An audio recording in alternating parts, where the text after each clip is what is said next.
This is lesson 7 of the Seido Trading Learn to Trade series. Up to this point, you have learnt how to identify candlestick behavior, read momentum, understand trends, build a trading strategy, recognize consolidation patterns, and understand the higher time frame context. This lesson is about measured moves, how to project potential price targets using past price movement, and how to apply those targets to structure a trade.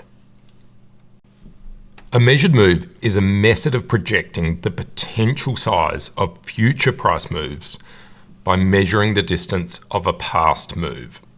The concept is based on observations that markets often move in repeatable patterns, and that past price movement can provide a basis for estimating future targets.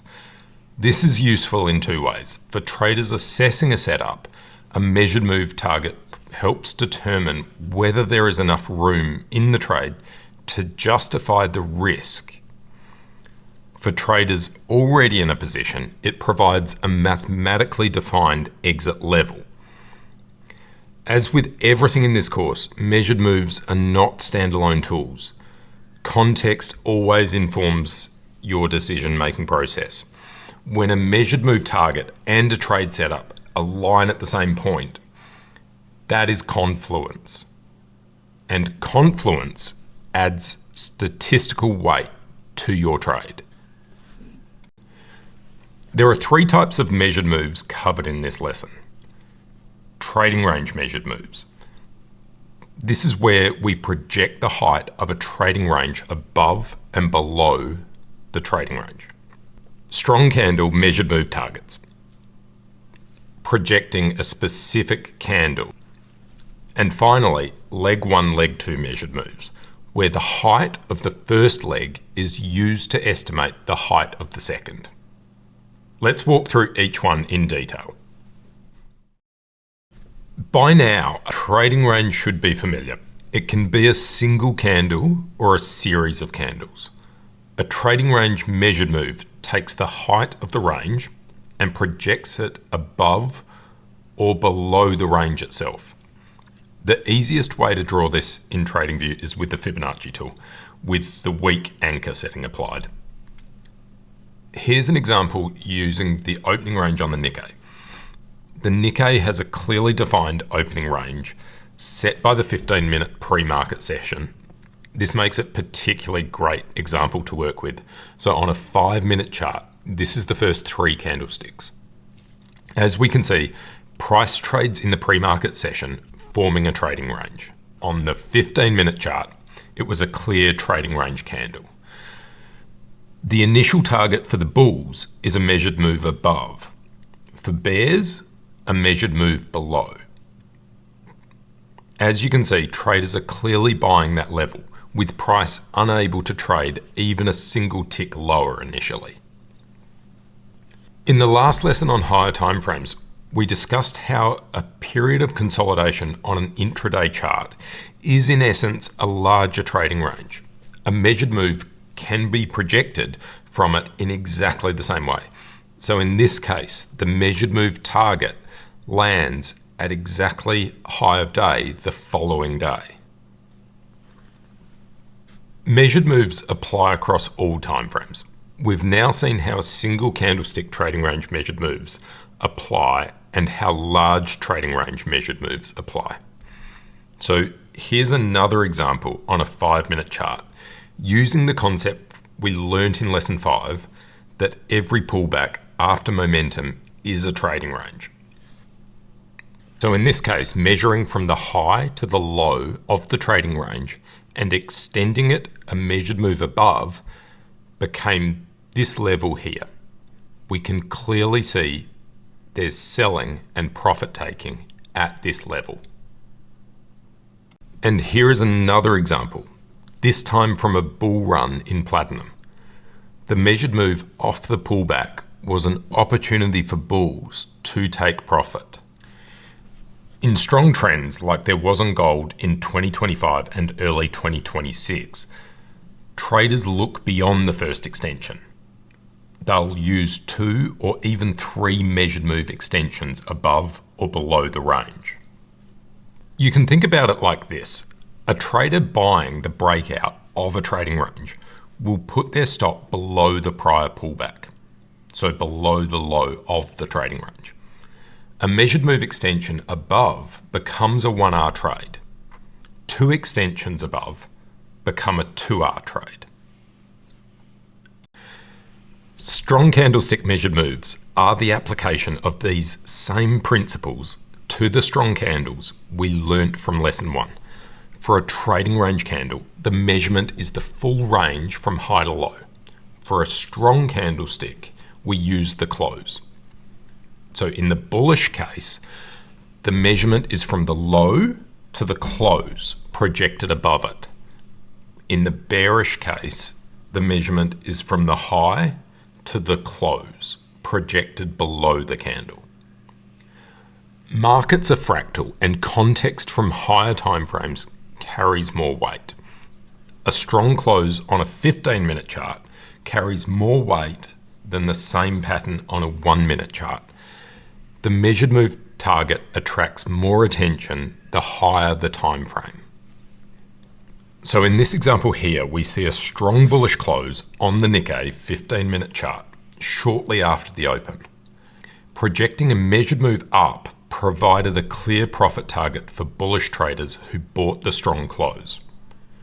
Astute traders who recognized a more appropriate risk used the swing low as their stop. They were able to identify the exact high of day. This is the same example we saw of the trading range extension the prior day. The fact that both these measured move targets align at the same level is unsurprising to professional traders. Measured move targets are mathematical projections that algorithms and other traders use for execution. As more algorithms use these targets, they become not only a level of consensus, but also a magnet for price. The final type of measured move is a leg 1, leg 2 measured move, where traders use the high to the low of a leg to calculate the move. The height of the first leg is used to project the expected size of the second. In TradingView, you can do this with the trend-based Fibonacci extension tool. There's 2 ways you can draw them. Traders can include the retracement in the second leg, so they would use the TradingView tool to draw, including the retracement. We see in this example, traders are selling just in front of the extension of the second leg. The second way traders can draw a leg 1, leg 2 measured move is to use a projection of leg 1 without including the retracement. So in this example, we see that this method was an excellent exit for bullish traders. Before working through an example, there are a few things traders should be aware of. Measured moves are targets traders employ when they're confident about the direction of the trade. They're not guarantees. They do not remove the need to read price action or understand where the market is in its evolving cycle. How the measurement is drawn affects where the target lands, and by its nature is therefore very subjective. On strong momentum days, exiting for measured move targets can leave meaningful potential on the table. The work you've done in previous lessons has been leading up to this, understanding higher timeframes, reading momentum, and identifying where you are within context is what allows traders to decide when to hold for a target and when to act earlier. Let's look at an example of how a trader may have structured a trade using everything we've learnt thus far. This is a 5-minute chart of the Nikkei mini futures. Price trades within the opening range, and we've marked this on our chart. We can use the opening range, as we've already discussed, to project a move above and below the opening range as initial targets for bullish and bearish traders. That sets up these price targets here in green. The moving averages are showing alignment with the higher time frame. Traders who bought the strong bullish close here are looking for a target. They apply a measured move target to the pullback that produces this level here. Traders can then structure their trade using a stop below the swing of the pullback with a measured move target above. This produces a 2R trade. The coursework for the lesson is to begin drawing measured moves on your chart. If you haven't already, set up your Fibonacci retracement tool and the trend-based Fibonacci extension tool in TradingView. There is no need to draw every measured move on your charts. Focus on significant strong candles and higher time frame ranges on the chart and time frame you watch. Those are the levels that carry the most weight, remember, and so therefore attract the most attention on your market. Here's an example of the morning session on the Nikkei to guide your annotation. I haven't annotated everything, and your charts should contain a lot more detail. Over time, consistent annotation builds your understanding and develops your ability to read price in a live market. As always, course notes and annotation checklist are available at seidotrading.com. That's it for Lesson 7. You now understand what measured moves are, how to draw them, and how to apply them to structure a trade. In the coming lessons, we'll cover price levels, what they are, why traders pay attention to them, and how to incorporate them into your read of the market. I'll see you there.